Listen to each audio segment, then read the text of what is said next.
Bueno, de nuevo, muchísimas gracias y bienvenidas y bienvenidos a este primer taller en este programa que hemos trabajado organizando junto con la Red Presbiteriana para el Cuidado de la Creación. Y en este primer tema de hoy que hemos llamado Herramientas Bíblico-Teológicas para el Ministerio Ambiental. Y voy a comenzar con mi presentación, pero luego espero que tengamos también hasta unos 20 minutos por lo menos para compartir, reaccionar y hacer preguntas, conocernos un poquito más y sobre todo ver qué nos trajo a esta llamada, a este taller. Y también si alguien quiere sugerir cómo podemos mejorar esta presentación, si ese fuera el caso, estamos abiertos a escuchar también sus opiniones. Se ve bien la diapositiva de ecoteología, nada más, no todo lo demás. Ok, muy bien, gracias. Bueno, para comenzar quería leerles los primeros versos del Salmo 137. La historia de este salmo refleja los sentimientos de aquellas personas del pueblo de Israel que fueron exiliadas a Babilonia, luego de haber sido invadidos por el imperio babilónico. Sión, como sabemos, es el nombre del monte sobre el cual fue construida Jerusalén. Era el hogar de estos israelitas que ahora hablaban y lamentaban desde lejos, desde el exilio. Dice así entonces los primeros versos. Junto a los ríos de Babilonia nos sentábamos y llorábamos al acordarnos de Sión. En los álamos que había en la ciudad colgábamos nuestras arpas. Allí los que nos tenían cautivos nos pedían que entonáramos canciones. Nuestros opresores nos pedían estar alegres. Nos decían, cántenos un cántico de Sión. ¿Cómo vamos a cantar o tocar las canciones del Señor en una tierra extraña? Ahí termina el verso que quería leer. El profesor de ética Larry Rasmussen, en su libro Earth Honoring Faith, o Una fe que honra la tierra, apunta a cómo hoy, debido al cambio climático, nosotros tenemos un reto similar al que tuvieron los israelitas en el exilio. Ellos se preguntaban, ¿cómo vamos a adorar a Dios en esta tierra extraña? Y nosotros, ¿cómo ser pueblo de Dios? ¿Cómo leer la Escritura? Hacer ministerio en una tierra que crecientemente se muestra hostil para ciertas partes de las poblaciones humanas y no humanas, y sobre todo las próximas generaciones. ¿Cómo adorar al Dios creador frente a la realidad de la crisis ambiental y climática? En medio de esta crisis, ¿cómo conocemos nuestra parte en esta historia? Tanto en las causas y la necesidad de ver dónde fallamos, como en las soluciones y la necesidad de escuchar, reactuar. Este taller en las próximas semanas trata de responder un poco a estas preguntas. Para los israelitas, en el pasaje del Salmo, la tierra que ahora habitan no era solo una tierra extranjera, por no ser Israel. Era una tierra hostil, pagana, desconocida y además una tierra que ellos habían aprendido a rechazar. Y en cierto modo, la iglesia, al no considerar hasta tiempos más recientes su rol de cuidar la creación, pudiéramos también decir que hemos vivido de espalda a la naturaleza o rechazando a la naturaleza. Y es por eso que justamente nos preguntamos hoy, ¿cómo vamos a cantar en esta tierra de manera diferente? Valga la pena decir que las respuestas que también podemos encontrar serán distintas en cada contexto, o por un lado, para quienes ya sufren los efectos de la crisis ambiental o climática, o para quienes también nos encontramos como primeramente responsables por alguna de estas crisis, ¿no? Para efectos de este taller utilizo este pasaje entonces como un ejemplo para ver lo que sucede cuando nos involucramos con un pasaje bíblico desde una preocupación del contexto de la crisis ambiental y climática.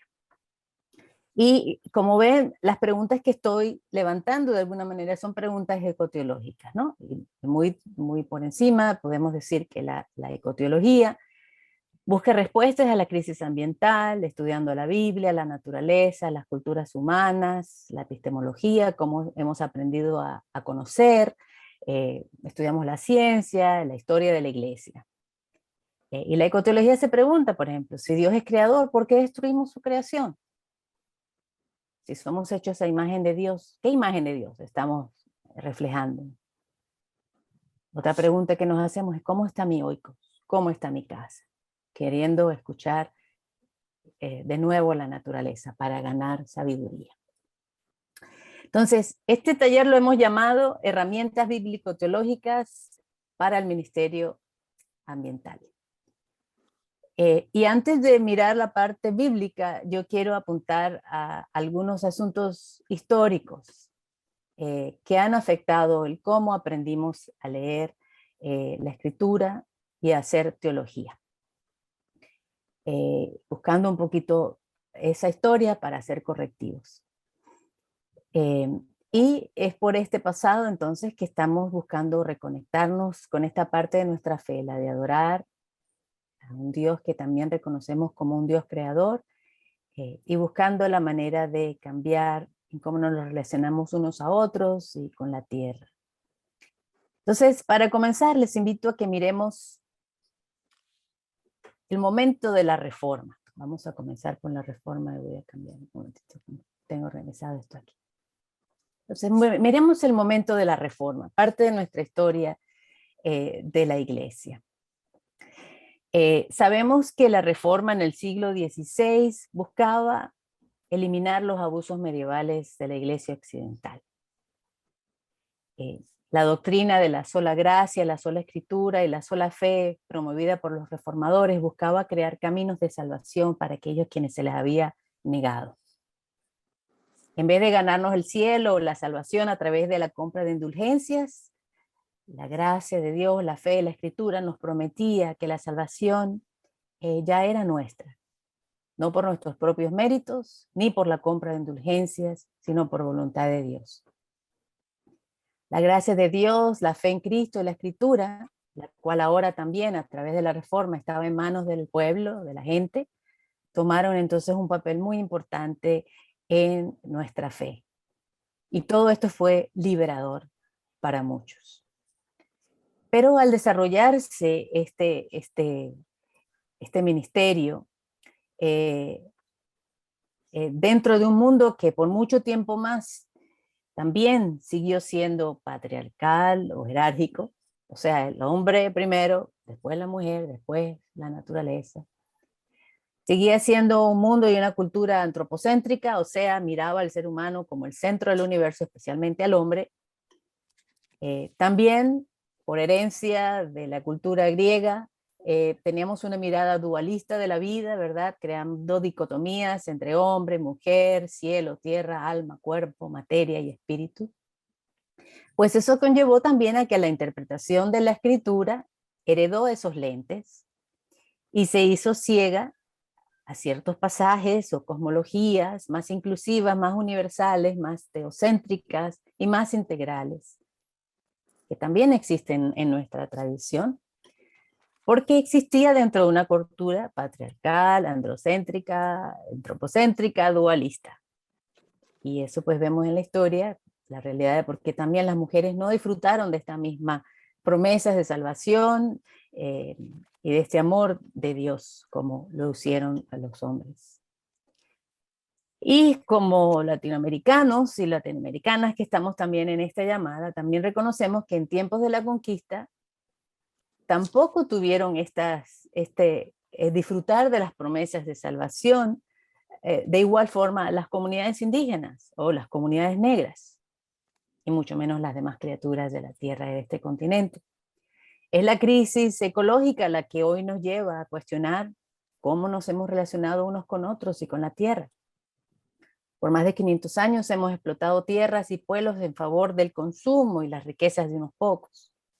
Y entonces vemos el hecho de que los reformadores, al venir al continente, cuando llegaron también trajeron consigo las órdenes papales, que desde hacía un par de décadas antes de la reforma legalizaron la conquista de tierras ajenas y con ella la conquista de pueblos indígenas. Es la crisis ecológica la que nos lleva a considerar por qué, aún creyendo en un Dios creador, estamos destruyendo la tierra. Entonces vemos que esa cultura utilitaria de la naturaleza, mecanicista, la heredamos no de los pueblos indígenas que vivían en el continente, sino de Occidente. Llegó con la conquista, la modernidad, luego el desarrollo de la nueva ciencia y también la industrialización. La naturaleza, de ser un ser vivo, se convierte en recurso natural para el bien del ser humano. Esta mirada utilitaria hacia la naturaleza continúa presente hoy cuando en la iglesia se interpreta, por ejemplo, el Génesis 1 en favor de la dominación de los llamados recursos naturales, o cuando las comunidades cristianas interpretan el cambio climático como señal de los últimos tiempos, ya que si Dios nos dio el derecho de dominar la tierra, nada malo puede pasar que no estuviera ya prescrito. Por lo tanto, si el clima está cambiando y los polos se derriten, es señal de buena nueva. Esta es un poco la mentalidad de este tipo de teología. Es la crisis ecológica la que nos lleva a pensar, ¿qué significa entonces? Cuando escuchamos y cuando leemos el pasaje de Marcos 16:15, donde Dios nos envía a compartir las buenas nuevas con toda la creación.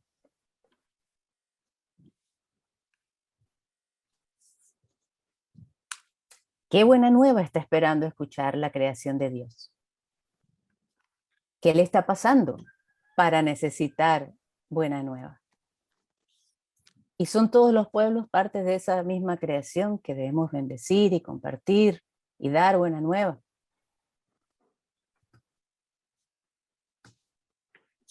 O como dice Juan 3:16, porque de tal manera amó Dios al universo.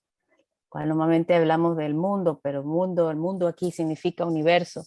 Es nuestra mentalidad antropocéntrica la que nos hace pensar a veces que la palabra mundo aquí implica ser humano nada más. No, es cosmos, es universo. Entonces vemos que la Biblia sin duda nos dirige a mirar el abarque universal del ministerio de Cristo. Y es allí donde estamos aprovechando estos recursos de nuestra fe para guiarnos en este camino.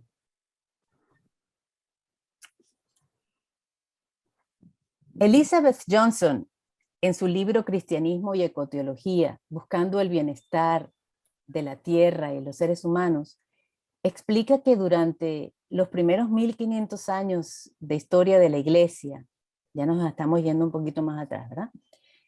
La naturaleza era vista como creación bondadosa.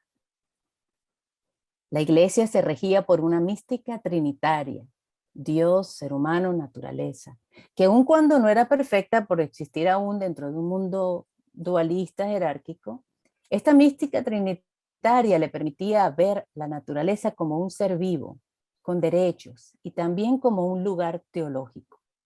O sea, la naturaleza era un lugar donde también podíamos conocer a Dios, que no es lo mismo decir que la naturaleza es Dios, pero que en ella conocemos la sabiduría de Dios, experimentamos su gloria y su amor.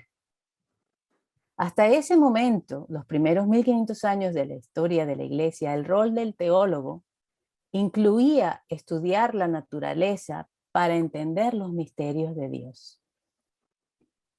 No solamente estudiar la escritura.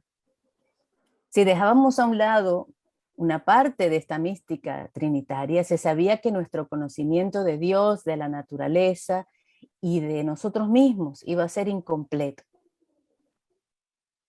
Esta mística trinitaria todavía tiene expresión hoy en día en las comunidades indígenas, donde el rol del líder o de la líder espiritual también incluye estudiar el misterio de lo sagrado revelado en la naturaleza, para bien de la comunidad, para la salud de la comunidad, para la liberación de la comunidad, para la restauración de la comunidad. Si se rompe esa mística comunitaria, viene la enfermedad. Por eso los rituales de sanación incluyen la restauración de las relaciones humanas y de los seres humanos con la naturaleza como un todo, ¿no? Y cuando miramos la escritura con esta preocupación del divorcio entre el ser humano y la naturaleza, esta historia que tenemos, nosotros también vemos que también la escritura tiene ejemplos parecidos. Menciono aquí solamente unos pasajes, ¿verdad? Apocalipsis 22, Ezequiel 47:12. En Apocalipsis se habla del árbol de la vida y su rol de sanar las naciones. En Ezequiel escuchamos de cómo las aguas que emanan del templo de Dios, al moverse por toda la tierra y van recreando la vida por donde ellas pasan. Vemos la misma naturaleza teniendo allí un don de sanidad por sobre toda la tierra y las naciones. Pero es un agua que nace y sale del templo de Dios. En Juan 9 nosotros vemos a Jesús sanando a un ciego, escupiendo sobre el barro y enviándolo a bañarse en las aguas del estanque de Siloé. Y en muchos otros pasajes así también vemos a la naturaleza como un ser vivo, colaborador con Dios. Y esto lo escuchamos también en el Evangelio, cuando Jesús le dice, por ejemplo, a la tormenta que se calme, y ella lo escucha y obedece, como un ser vivo. Entonces, ¿qué sucedió? ¿Cuándo dejamos de discernir los misterios del universo para buscar nuestro retorno hacia Dios y alcanzar la salvación, pero ahora sin el apoyo de la naturaleza? Para la Iglesia católica y la reformada, esto comenzó cuando su visión del mundo se vio confrontada y tal vez también encantada por los descubrimientos de la modernidad y de la nueva ciencia. Hasta ahora la Iglesia enseñaba que el universo giraba alrededor de la Tierra, y a partir de esta visión habíamos organizado a la Iglesia, a la sociedad y también a nuestros hogares, creando un orden y jerarquía estáticas.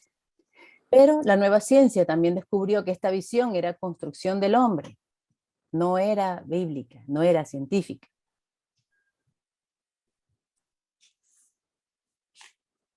La tierra es mía.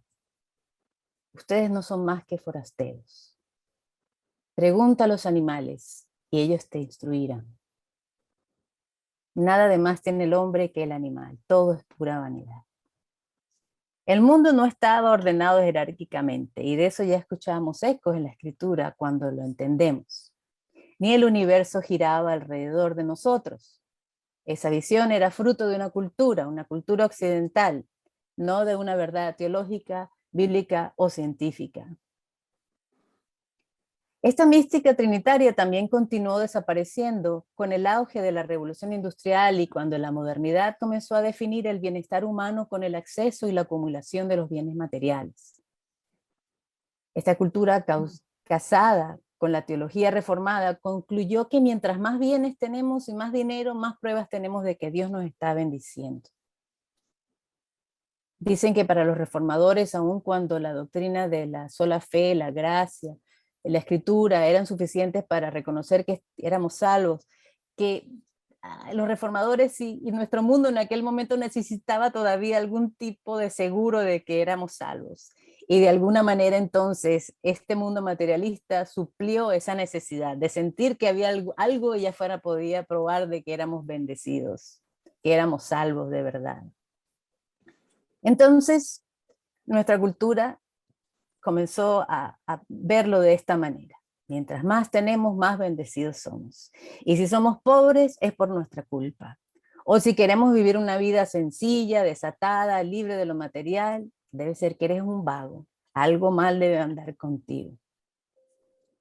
Esta cultura también la vemos viva hoy en la teología del progreso, en mentalidades colonialistas, desarrollistas, y podemos decir que también está presente en el silencio o la falta de testimonio de la Iglesia ante la crisis ambiental o climática, la cual sabemos que es producto de esta mentalidad utilitarista de la creación, materialista. Cuando la ciencia demostró que la Iglesia estaba equivocada en su enseñanza, que no éramos el centro del universo ni todo rotaba alrededor nuestro, que las jerarquías eran un invento, no es como funciona la vida, la creación de Dios, la Iglesia o la jerarquía de la Iglesia no supo cómo dialogar con estos nuevos conocimientos. Tal vez porque aceptarlo iba a requerir perder cierto control, poder, reorganizarse, reformarse. Tal vez porque iba a implicar perder cierto estatus de género o de especie, cambiar la teología. El asunto es que no se dio. Y a diferencia de lo que estamos haciendo hoy aquí, pensando cómo la crisis ambiental, climática, nos está llamando a reformar nuestra teología y nuestros ministerios, repensar cómo oramos, cómo adoramos, cómo leemos la Escritura, cómo somos pueblo de Dios en tiempos de crisis ambiental y climática. En los tiempos de la Reforma, los reformadores decidieron abandonar su vocación de discernir el universo para bien del pueblo de Dios y se dedicaron solamente a buscar la revelación de Dios a través de la Escritura. En vez de tomarse tiempo para orar y pedirle ayuda a Cristo ante los nuevos descubrimientos, la Iglesia tiró por borda la naturaleza como si ella fuera el problema. Nos separó de ella, como si Dios no estuviera también allí. Y desde entonces le dejamos a la ciencia, a la modernidad y ahora al mercado, encargadas de lidiar con la naturaleza, de estudiarla, discernirla, disectarla, explotarla y utilizarla para bien del ser humano. Aun cuando luego otros teólogos hayan continuado activos en la ciencia, creando universidades, hayan estado involucrados en genética, la teoría del Big Bang y la astronomía, desde entonces y hasta nuestros días la Iglesia institucional deja a otros el estudio de la naturaleza, ya no para guiar al pueblo de Dios a conocer sus misterios, sino para impulsar el desarrollo humano. Como decía anteriormente, la naturaleza entonces allí pasa de ser sujeto a ser objeto, de ser un ser vivo a ser un ser inanimado, sin alma ni espíritu. Pasa de tener derechos a ser explotada, de ser creación a ser un recurso natural, de ser lugar teológico a ser materia prima, fuerza laboral, para fines del mercado, la revolución industrial y el desarrollo humano. Se dice que Calvino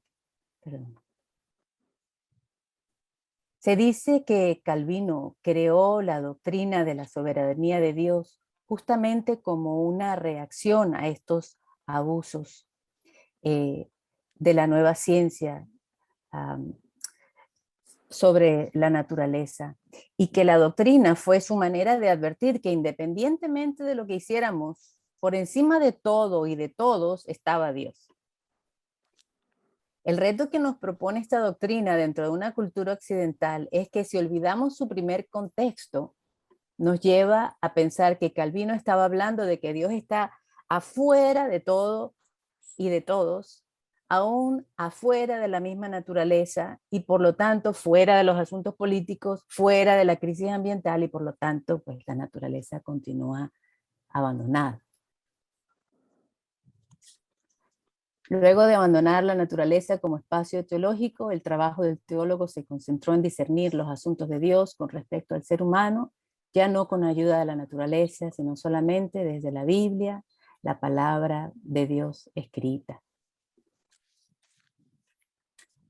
Ya no importa cómo tratamos la naturaleza viva, lo importante fue ahora nuestra relación vertical con Dios. Es bueno saber que esto no fue siempre así, porque esto nos empodera a considerar otras maneras que aún existieron y existen que son parte de nuestra tradición durante los primeros 1500 años de la historia y aún durante los últimos 500 años, donde tenemos ejemplos como San Francisco de Asís y otros ecoteólogas que han apuntado a un camino diferente. Pero también lo bueno es saber que estas otras maneras también están presentes en la Escritura, donde teólogos, pastores, pastoras, pues nos hemos enfocado a encontrar sabiduría para vivir, a guiar al pueblo de Dios. El problema es que cuando vivimos divorciados de la tierra, de la naturaleza, en nuestra propia cultura, es fácil no ver aún estas otras cosmovisiones más sensibles a la presencia de Dios y la voluntad de Dios, no solamente para los seres humanos, sino para toda su creación, cuando estamos divorciados de ella. Y entonces leemos pasajes bíblicos que, bueno, dimos qué bonito, qué hermoso, un poema, qué romántico, ideal, pero no como mandamientos, no como guía para relacionarnos unos con otros y con la tierra. Entonces,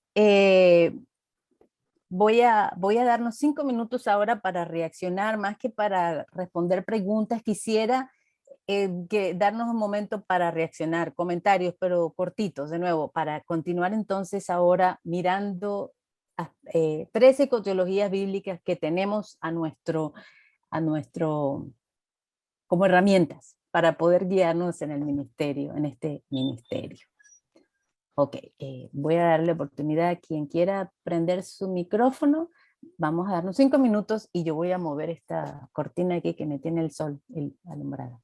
Adelante. Elba, creo que veo que... Elba. Sí, gracias por la oportunidad. Me parece interesante tu análisis con respecto a la postura de la teología reformada original, ¿verdad? Que obviamente estoy de acuerdo con ese análisis del énfasis antropocentrista e individualista de cara a la respuesta versus la respuesta de Calvino sobre la soberanía de Dios, no como el Dios inaccesible fuera de nosotros, sino el Dios que incluye a toda la creación, incluyéndonos a nosotros y a nosotras en esa soberanía. Gracias por esa interpretación y ese punto, y ese planteamiento que nos hace reflexionar. Gracias también, Elba. Comentarios, reacciones. Gracias por esa bella exposición. Yo creo que esto nos llama a grandes desafíos. Y claro, nosotros creo que somos expertos en practicar el individualismo y en apartar todas estas cosas, en decir qué cosas hacen parte de este universo. Y nosotros descartamos, jugamos mucho al descarte. Y cuando somos llamados a que esto es un todo, no algunas cosas, sino que es un todo.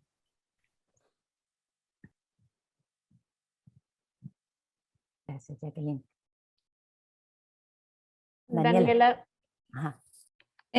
Gracias, maestra. A mí me acuerdo mucho con esta visión de la canción de Caifanes de afuera no te cuido, solo adentro.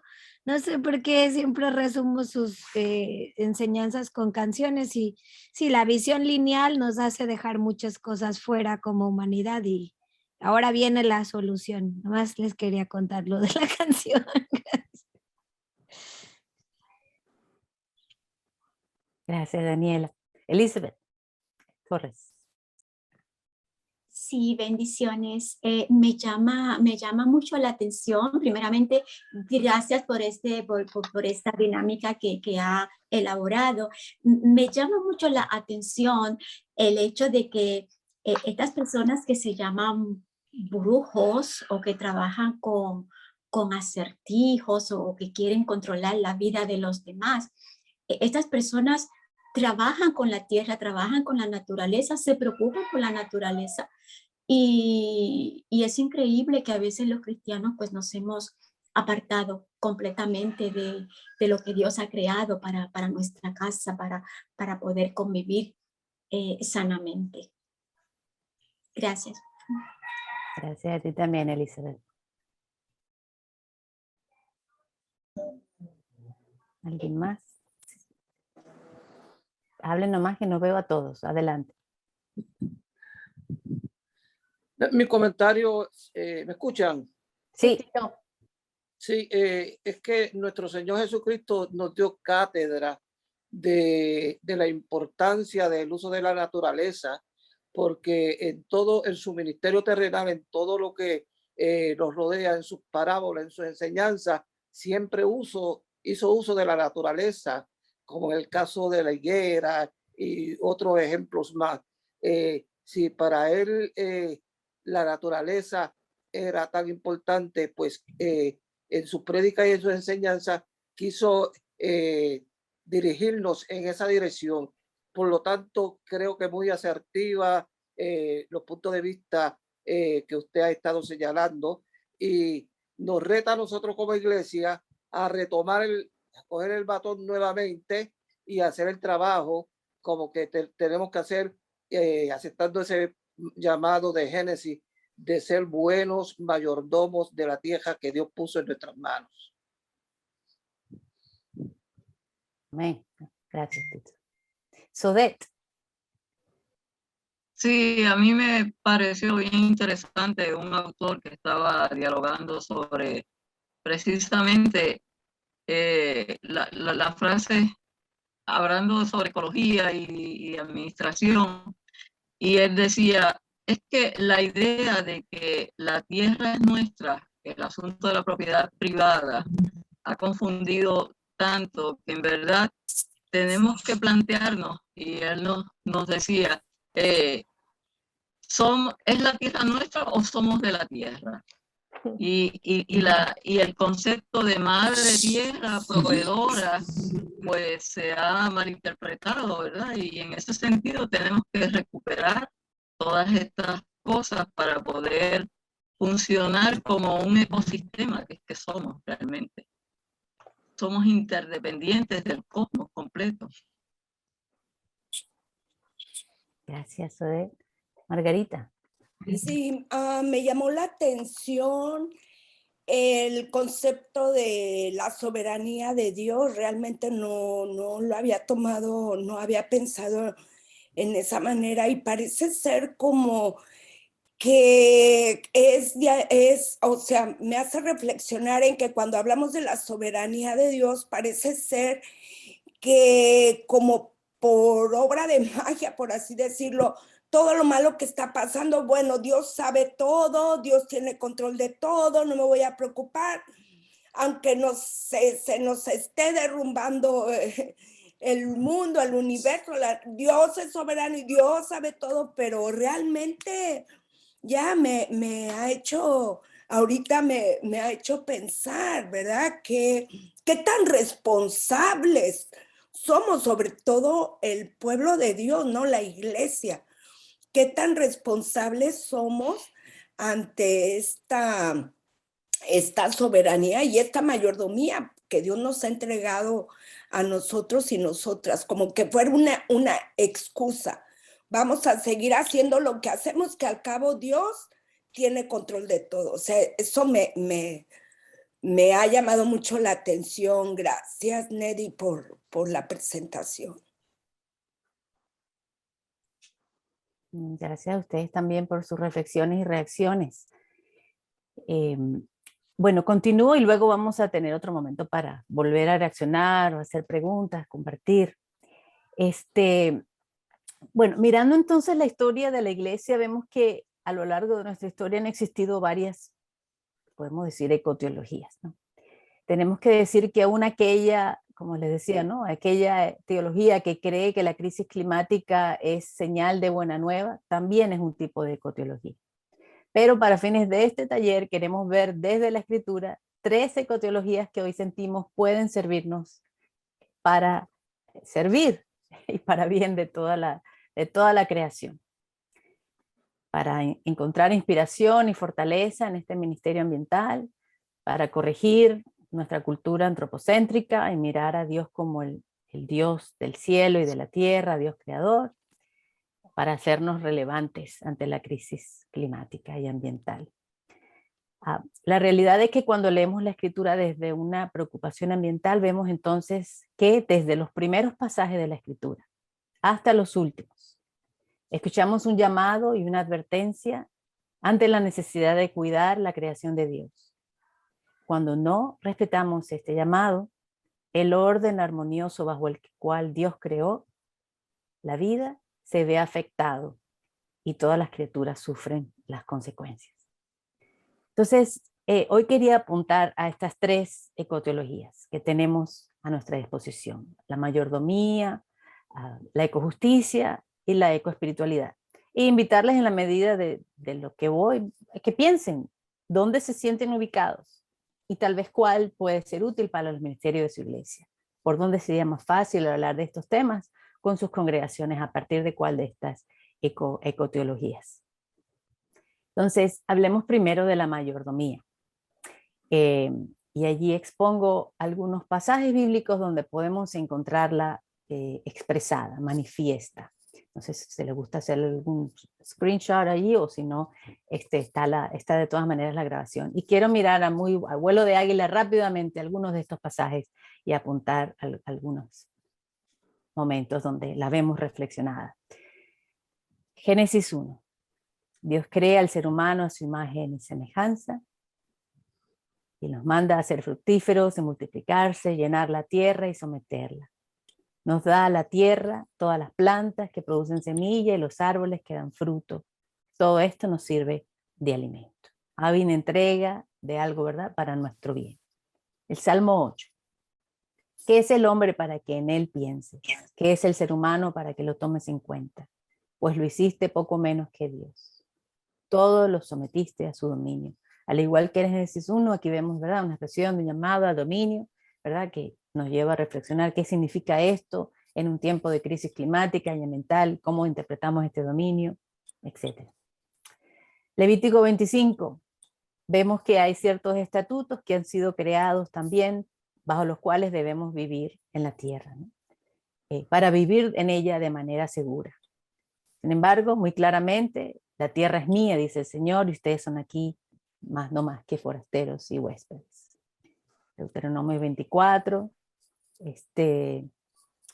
cuando recojas la cosecha del campo, no te olvides, ¿verdad?, del extranjero, del huérfano y de la viuda. Hay ciertos límites, ¿verdad?, en el uso de esos recursos que han sido dados y un llamado a actuar con justicia.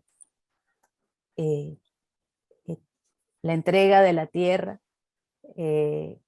también un llamado a, en medio de este vivir, hay un límite, ¿verdad? Y un llamado a escoger la vida, la bendición, en vez de la muerte o la maldición, para que podamos vivir nosotros y nuestros descendientes.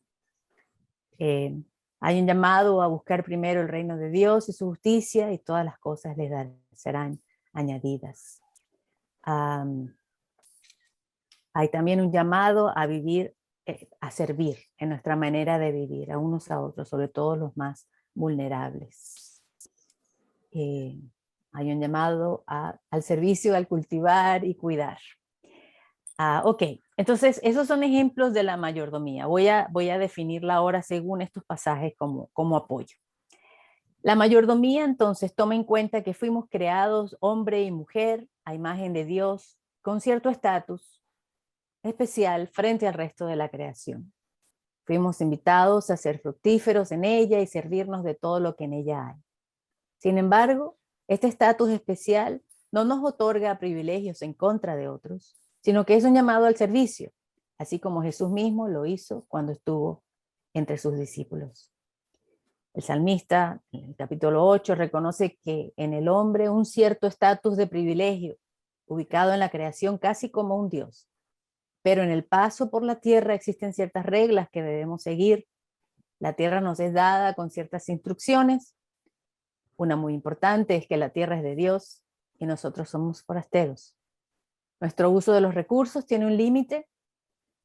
Debe hacerse de manera que las comunidades más vulnerables también tengan lo que necesitan.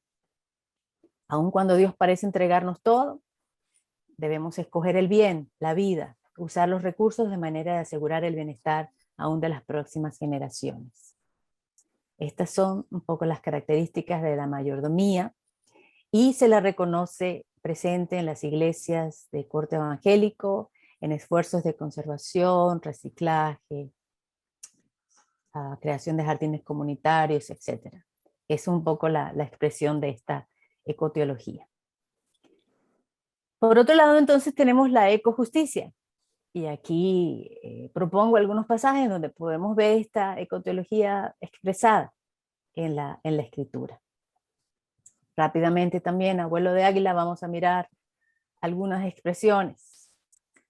La ecojusticia reconoce, ¿no? Vemos allí que el pacto que Dios hace con Noé, no solamente con él y su familia, sino también con todos los seres vivientes de la tierra. Y también la promesa de que Dios no va a destruirla de nuevo por razón del pecado humano. También vemos en los profetas la realidad de que la naturaleza sufre por el pecado humano. El juicio que Dios hace contra los seres humanos por su pecado también afecta a las bestias del campo, a la tierra, a las aves del cielo, a los peces del mar. Vemos también a un Dios que le habla a la tierra, ¿verdad? Le dice, no temas, tierra, alégrate y regocíjate, porque el Señor hará grandes cosas. No teman animales del campo, porque los pastizales de la estepa reverdecerán, los árboles producirán su fruto. Escuchamos pues a un Dios creador que también le comparte las buenas nuevas a la tierra. En la medida en que trabaja con su pueblo, la tierra también es bendecida. Vemos en el Nuevo Testamento, ¿verdad?, cómo la creación aguarda la revelación de los hijos de Dios para ser liberada finalmente de esta corrupción que la esclaviza. Y de ella también son las promesas de nuestro Creador y de Cristo. Este pasaje ya lo miramos, vayan por todo el mundo, compartan la buena nueva. Y de alguna manera, como ya decía también, la sangre de Cristo también derramada tiene una función de liberación y de sanación para toda la tierra. Vemos también que Dios nos manda a aprender de la creación. Aquí es que vemos que también entonces la búsqueda del reino de Dios, de este mundo futuro, de este ideal, es donde ya no hay derramamiento de sangre y donde el lobo y el cordero pueden estar juntos, ¿verdad?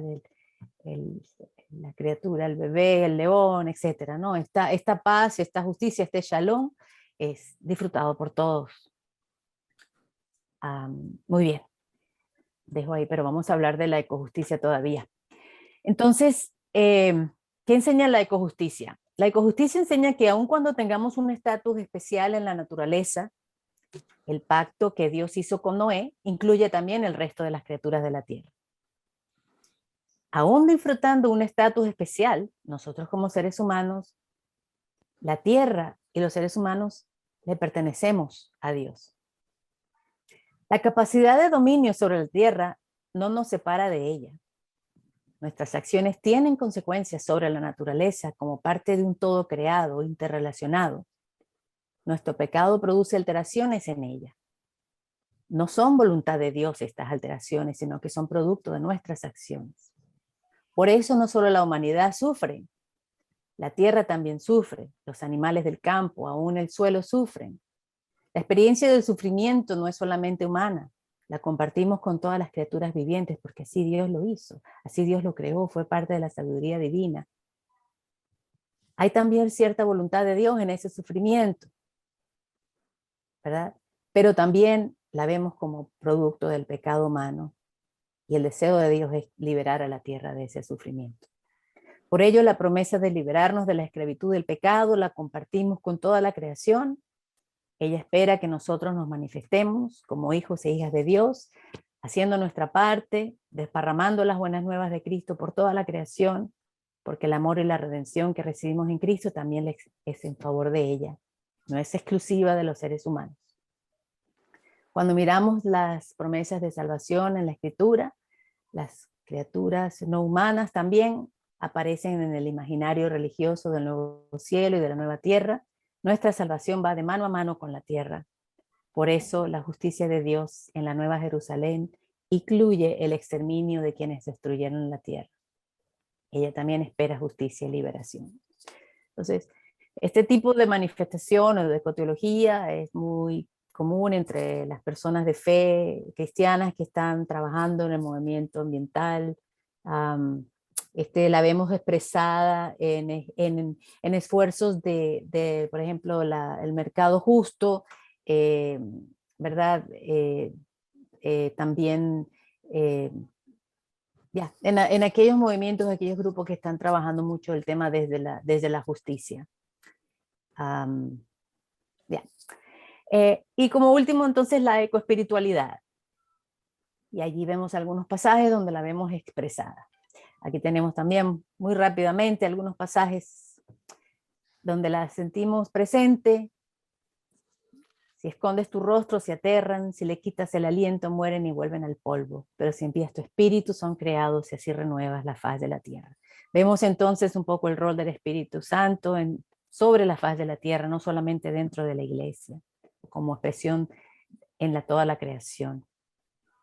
Vemos entonces también que pues como el Espíritu de Dios funda vida al ser humano desde la tierra, hecho de la tierra, somos de la tierra, ¿verdad? No ella es nuestra, sino que somos parte de la tierra.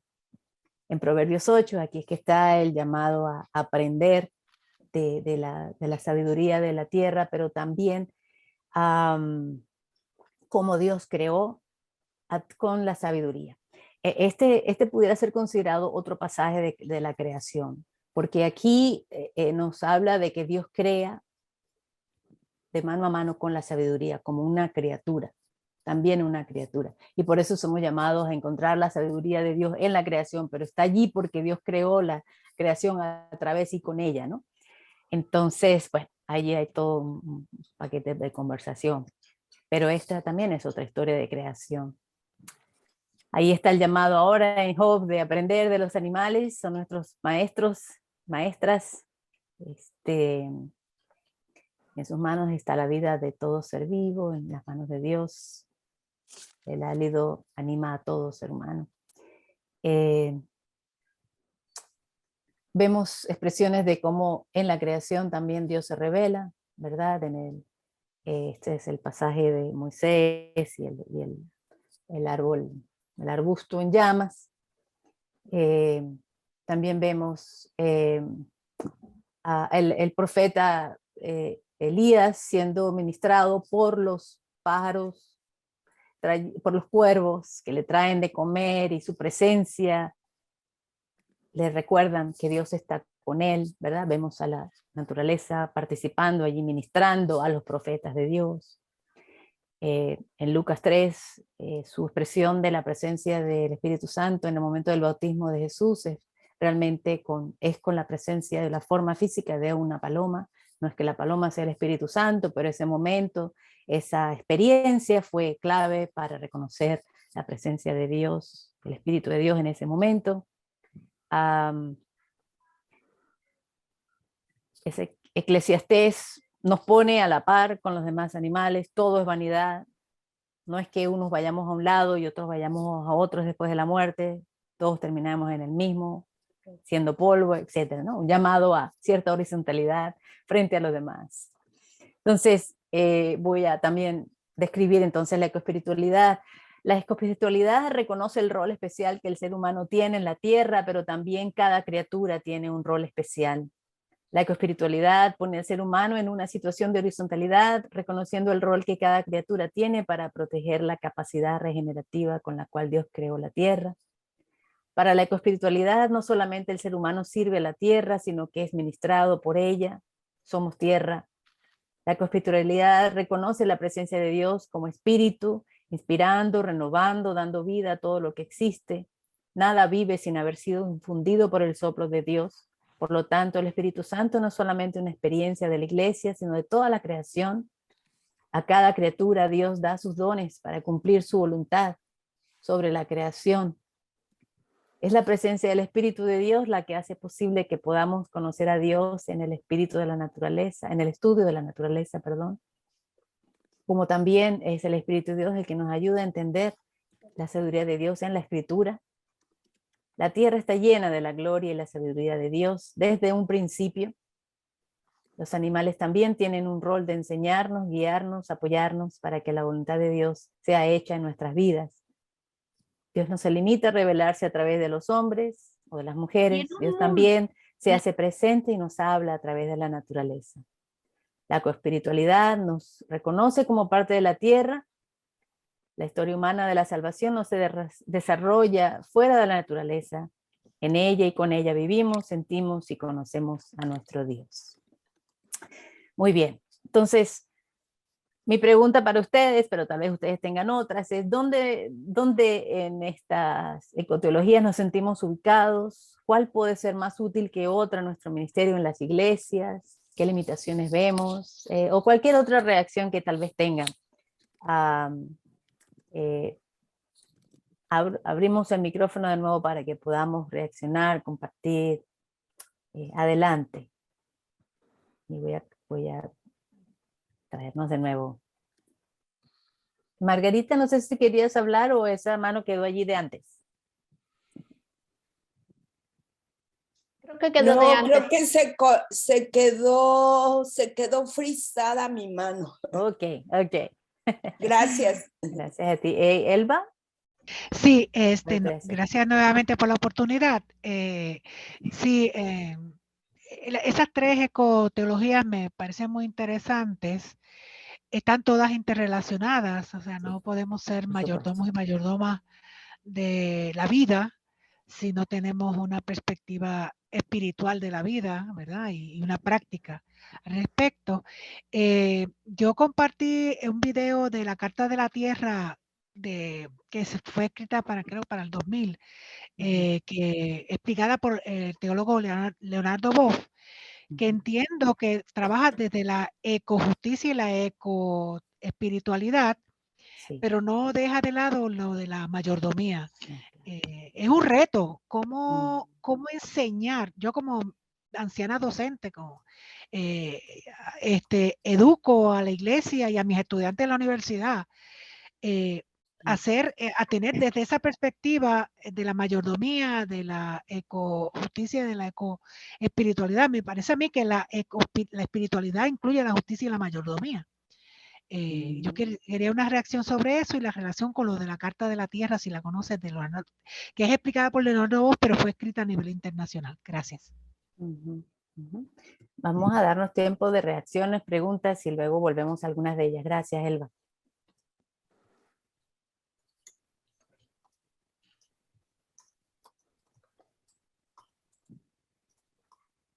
Sí. Quiero compartir algo, es Maida. Maida, adelante. Mira, sí. Mientras estaba escuchando la conferencia, vino a mi pensamiento y a mi corazón cuando yo tuve a mis hijos y tuve el proceso de la lactancia y el amamantamiento, y el yo tener la oportunidad de, como mamífero, aprender de los animales, de que la leche que Dios me había dado para mis hijos era la alimentación perfecta para tener seres humanos sanos y saludables. Y eso fue un compromiso que yo hice, ¿verdad? Como madre, y con el amor que le tenía a mi cuerpo por ser creación de Dios y el respeto de que Dios hacía todas las cosas tan perfectas que mis niños no necesitaban otra alimentación que no fuera la mía. Y lo pude lograr con mis 3 hijos, ya están grandes, estuve lactándolos a tiempo completo a todos ellos, nunca tomaron leche artificial, porque yo entendía que mi alimento era el que Dios me había regalado para ellos. Y si así lo vemos desde que tenemos un bebé, lo vamos a ver en todo lo que comemos durante nuestras etapas de la vida, porque la tierra es la que nos suple lo que necesitamos. Y lamentablemente estamos viendo muchas enfermedades, muchas condiciones de salud a nivel de condiciones de diabetes, alta presión, problemas de corazón, obesidad, que están relacionados a alimentos que no son los más saludables, porque nos hemos olvidado de lo que nos ofrece realmente la naturaleza. Eso quería compartirlo con ustedes. Gracias. Gracias, Dios les bendiga. Amén. Gracias. Quería compartir con usted lo que Pablo nos dice en Romanos 8, 19 al 23, donde dice: porque el anhelo ardiente de la creación es el aguardar la manifestación de los hijos de Dios, porque la creación fue sujetada a vanidad no por su propia voluntad, sino por causa del que la sujetó en esperanza, porque también la creación misma será libertada de la esclavitud de Dios. Habla más adelante de la corrupción de la tierra. ¿Cree usted que la forma en que el hombre ha trabajado con esa mayordomía, con ese llamado a cuidar de la tierra, aquella creación que hizo de la nada, como dice el término latino, creatio in nihilo, esa creación que Dios hace de la nada y que la pone en manos de los hombres para que la cuide y demás, está gimiendo, está gritando a causa del hombre. Me gustaría su reacción más tarde. Gracias.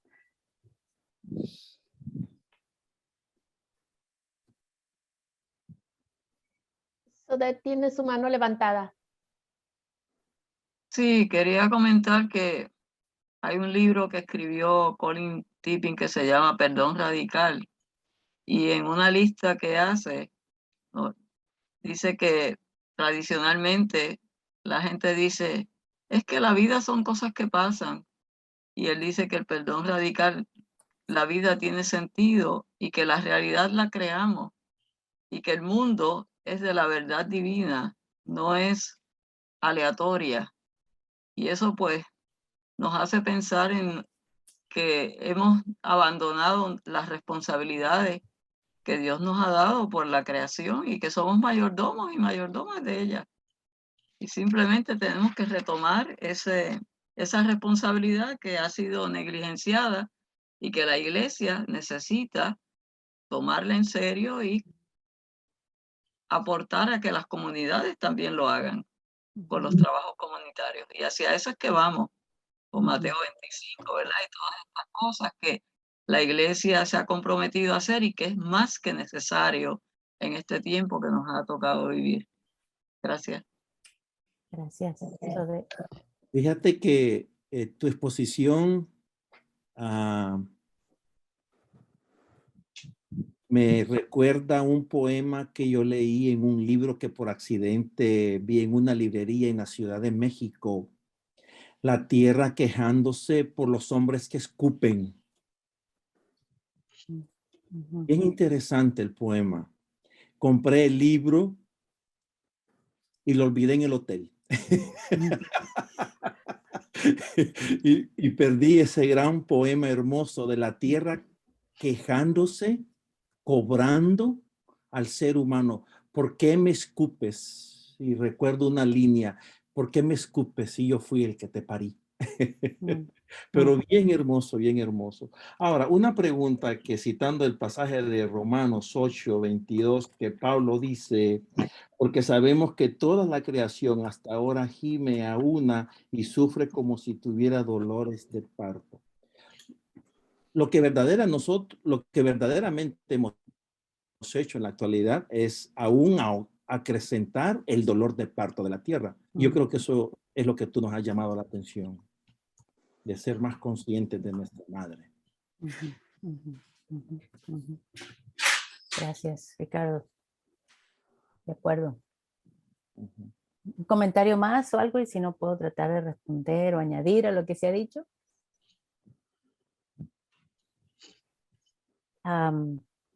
Ok, entonces estoy de acuerdo, un poco apuntando a lo que Ricardo acaba de decir. Estamos añadiendo, acrecentando el sufrimiento que de alguna manera existe en la tierra, ya que no es necesariamente somos responsables. Hay un ejemplo de un teólogo, ecoteólogo. Él dice el pelícano blanco. El pelícano blanco, la pelícana siempre pone más de un huevo, pero el primero que nace, a ese ella se concentra. Si luego nace un segundo, el que nació de segundo, ese huevo ella lo tira, lo bota, lo saca del nido, y si llega a nacer ese es comido o es dañado, es atacado, ese segundo pelicanito no tiene capacidad de vivir. Podemos entender el sufrimiento de ese segundo pelícano y podemos entenderlo como parte del proceso de la creación de esa especie para sobrevivir, porque la mamá pelícano no puede sostener a dos bebé pelícanos, ¿no? Podríamos decir que ese sufrimiento tiene un propósito necesario, que si miramos entonces el pasaje de Isaías, llegará un momento y la imaginación del profeta es de que ya no habrá más derramamiento de sangre, ya no habrá más sufrimiento, que la voluntad de Dios es que la creación llegue a un momento de perfección donde ya no esté el sufrimiento. Volviendo a lo que Ricardo decía, también hoy vemos en día y respondiendo a la pregunta del hermano, es tu nombre, perdóname Tito, tal vez, de que sí, estamos haciendo sufrir la creación, sí, también estamos haciendo sufrir la creación, creo que estamos de acuerdo con eso, más allá de ese sufrimiento innato que está allí, de cómo se ha ido evolucionando, ¿verdad? Las especies. Es un sufrimiento, como decía este ecoteólogo, infértil, es un sufrimiento innecesario, es un sufrimiento que lleva a la muerte, no lleva a la vida, a comparación del sufrimiento de este pelícano, ¿no? Y ese es el sufrimiento que está en nuestras manos, corregir, evitar. Es allí cuando, ¿verdad? De nuevo también Dios nos pone frente a la vida y la muerte y nos llama, nos manda y nos pide, escoge la vida en vez de escoger la muerte, ¿verdad? Es allí donde como seres humanos tenemos capacidad de escoger y ese razonamiento, ese rol especial que vemos también en la naturaleza, muchas especies y animalitos también escogiendo, no es nada más de nosotros el escoger. Pero bueno, sea cual sea la diferencia de nuestra, otras especies tenemos un rol especial que tenemos que vivir y cumplir, ¿no? Entonces, bueno, respondiendo así muy por encima de esas preguntas, Elba mencionaba sobre la Carta de la Tierra. La Carta de la Tierra la he leído en diferentes momentos, pero no es una herramienta que utilizo en mi ministerio. Entonces no estoy segura cómo Leonardo Boff la adapta en este video. Gracias por el enlace, ya lo anoté para verlo también. Podemos, yo creo que estas 3 ecoteologías, sí, totalmente, por supuesto, son bíblicas, se interrelacionan, son diferentes maneras diferentes, pero conectadas de relacionarnos con la naturaleza, unos con otros, y encontrar soluciones a la crisis ambiental y climática desde la fe. Pero sí creo que a veces algunas son limitadas, ¿verdad? Yo creo que la mayordomía es un poco limitada porque todavía es antropocéntrica, todavía es un poco jerárquica, y eso lo trabajo un poquito más en otros talleres. A ver si tengo la información aquí. Donde, por ejemplo, también, y la ecojusticia también, todavía siendo un poco jerárquica, antropocéntrica, nos vemos como liberadores de la naturaleza. A veces no reconocemos que no solamente ella nos libera, sino que nosotros la liberamos, ¿verdad? Que estamos así, aquí como somos parte de la tierra. O sea, podemos estar dentro de este diferentes tipos de ecoteologías y trabajar en ellas, pero es posible que no, si no estamos claros de esta diversidad, tal vez podemos perdernos de un aspecto importante que nos posicione de una manera más humilde ante la creación y unos con otros. La ecoespiritualidad, por ejemplo, pues sí, nos pone en un nivel más horizontal, pero tal vez no sabe lidiar con las cosas, con este sufrimiento que también sí existe en la naturaleza, o con el mosquito que tiene el dengue, o etcétera. Hay cierta jerarquía en la naturaleza. Si hay un mosquito que me va a infectar y me da una enfermedad, yo lo mato porque no quiero ni siquiera que huele y vaya otra persona, ¿no? Hay algo allí, una sabiduría con la cual vivir para permitir que la vida continúe, ¿no? Entonces, bueno, no sé si respondí tu pregunta, Elba, pero sé que allí hay mucho más material para compartir un poco sobre las limitaciones de cada una de estas ecoteologías y cómo irlas integrando, cómo se ven activas, ¿no? En nuestro trabajo ministerial y activismo ambiental, por llamarlo de alguna manera. Bueno, no sé, Rosa, si continuamos o vamos cerrando. La próxima semana vamos a continuar con este diálogo mirando un poco cómo se manifiesta ese tipo de ministerio en diferentes iglesias, y el Ministerio Ecológico del Presbiterio de San Juan va a tener ese compartir, y estamos hablando de también un par de otros ejemplos de ministerio ambiental en nuestras iglesias presbiterianas latinas. Sí, Rosa. Sí, claro que sí, y Elba, a tu petición, sí, el video se va a hacer disponible a través de la página de Facebook de la oficina y también en el canal de YouTube. Enviaré el enlace una vez lo subamos, y también decirles que tanto Neri como Gloria me han enviado algunos recursos que voy a enviar hoy a todo el grupo como asignación de lectura en preparación para la próxima sesión. Por favor, les pido que estén atentos a este correo y voy a incluir los enlaces que gentilmente Elba nos ha compartido. Si ustedes quieren, también tienen la oportunidad de poder descargarlos o copiarlos en sus propios equipos. Si van al chat, van a encontrar que allí hay la oportunidad de que ustedes puedan grabar ese chat y tienen, pero lo voy a enviar en el correo. Nos queda más que agradecer realmente a Nedi porque hoy ha puesto delante de nosotros mucho que pensar, ¿no? Como hemos dicho anteriormente, estos encuentros no solamente es para venir y recibir, la idea es que podamos intercambiar ideas, cuestionar, sí, también sentir incomodidad, porque eso es lo que nos invita a repensar y reflexionar. Y Nedi, gracias porque esta es una invitación también para poder tener este tiempo durante la semana en que podamos orar y rogar al Espíritu Santo que transforme no solamente nuestra labor ministerial, nuestra labor pastoral, pero también que podamos encarnar, ¿no? Esta relación de ser parte de la creación y poder manifestar de esta manera el amor de Dios, no solamente por sus hijos y sus hijas y su pueblo, sino por toda la creación de diferentes maneras. Esto será la invitación para que líderes pastorales, colaborando en sus comunidades de fe, puedan comenzar a tener este diálogo de cómo podemos, al ser transformados, también transformar. Gracias, Nedi, por este tiempo y Dios mediante, nos vemos la próxima semana en la misma hora y estén pendientes de los enlaces y de los recursos que serán enviados. Dios les bendiga. Hasta pronto. Amén. Buenas Gracias. tardes, bendiciones, un Tremendo. placer. Bien, bueno.